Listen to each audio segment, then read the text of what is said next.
잘못된 식품 보관이 독성이 만들어져서 우리를 병들게 한다는 것 알고 계신가요? 오늘은 변질되는 것을 막고 신선하게 오래 보관하려고 냉장고에 넣어두는 식품이 오히려 냉장고에서 독성이 생긴다는 놀라운 정보를 알려드리려 합니다. 충격적인 것은 냉장고에 들어가는 순간 없던 독성이 만들어진다는 것입니다. 냉장고는 식품의 신선도를 유지하는데 중요한 역할을 하지만 모든 식품에 적합한 보관 장소는 아닙니다. 그래서 오늘은 냉장고에서 어떻게 독성이 생기는지 과학적 근거를 바탕으로 알아보고 각 식품에 따른 독성이 생기지 않게 올바른 보관 방법까지 알려드리려고 합니다. 우선 냉장고에 넣으면 독성이 생기는 식품은 양파입니다. 많은 분들이 양파를 신선하게 오래 보관하려고 냉장고에 보관합니다. 그런데 양파는 냉장고의 낮은 온도와 습한 환경에서 빠르게 수분을 흡수하기 때문에 표면에 곰팡이가 생기기 쉽습니다. 문제가 되는 것은 이 곰팡이는 마이코톡신이라는 독성 물질이 들어있습니다. 이 독성을 섭취하게 되면 구토, 설사, 이런 위장장애를 유발할 수 있다고 합니다. 특히 자른 양파를 냉장고에 보관하면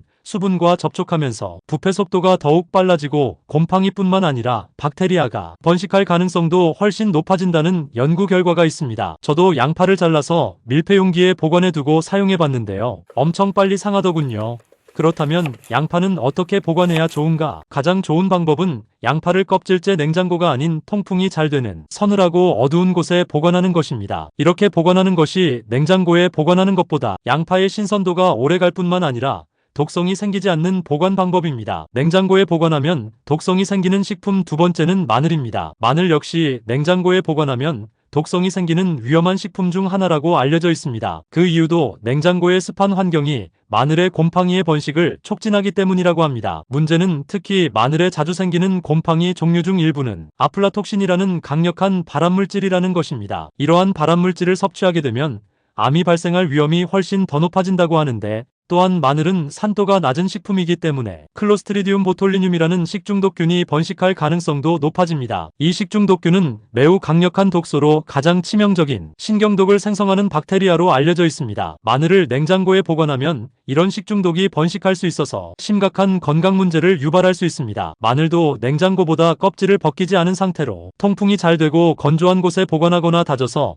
냉동실에 보관하는 것이 가장 안전합니다. 세 번째로 냉장고에 보관해서는 안 되는 식품은 감자입니다. 감자를 냉장고에 보관하면 좋지 않다고 널리 알려져 있어서 냉장고에 보관하고 드시는 분들은 많지 않을 것입니다. 감자도 냉장고에 보관하면 독성이 생기는 식품인데요. 그 이유는 감자를 냉장고에 보관하면 전분이 당분으로 전환되는데 이때 여러 가지 문제를 일으키기 때문입니다. 우선 당분이 많아진 감자는 고온에서 조리할 때 아크릴 아마이드라는 발암 가능 물질이 만들어진다고 하는데요. 특히 냉장고에 보관했던 감자를 고온에 튀기거나 볶을 때 발암 물질이 더 많이 만들어집니다. 그렇기 때문에 감자를 냉장고에 보관했다면 특히 감자튀김은 만들지 않는 게 좋습니다. 또 감자는 빛에 노출되면 껍질에 글리코알칼로라는 독성 물질이 만들어지기 때문에 햇빛이 없는 서늘하고 어두운 곳에 종이봉투에 담아서 보관하는 것이 가장 이상적입니다. 이렇게 보관하고 드시면 당분의 전환도 막을 수 있고 독성 물질 생성도 막을 수 있습니다. 또한 생강도 냉장고에서 독성이 생기는 식품이라고 합니다. 생강은 냉장고에 보관하면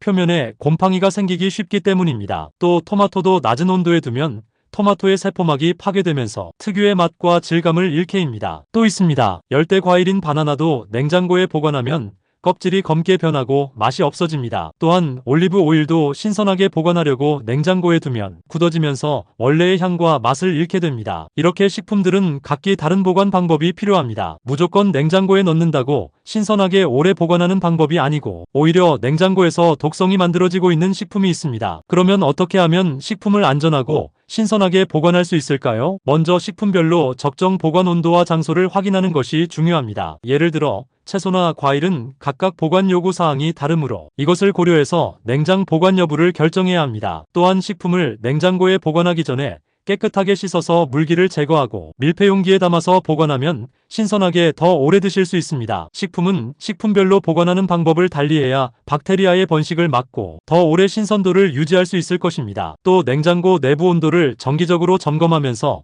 적정 온도를 유지하는 것도 중요합니다. 오늘은 신선하게 보관하려고 냉장고에 넣어둔 식품이 오히려 냉장고에서 독성이 생기고 있다는 정보와 함께 올바른 보관 방법에 대해 알아봤습니다. 잘못된 식품 보관이 독성이 만들어져서 우리를 병들게 한다는 것 꼭 기억하시기 바랍니다. 여러분 오늘 내용이 도움이 되셨나요? 오늘 영상이 도움이 되셨다면 좋아요와 구독 눌러주시고 건강한 식사법으로 관리 잘하셔서 맛있는 음식 건강하게 즐기시길 바랍니다. 오늘도 건강, 내일도 건강, 건강이 최고입니다. 긴 내용 보아주셔서 감사합니다. 이상으로 오늘의 이야기를 마치겠습니다. 기운팜 채널은 여러분의 건강하고 행복한 삶을 응원합니다. 감사합니다.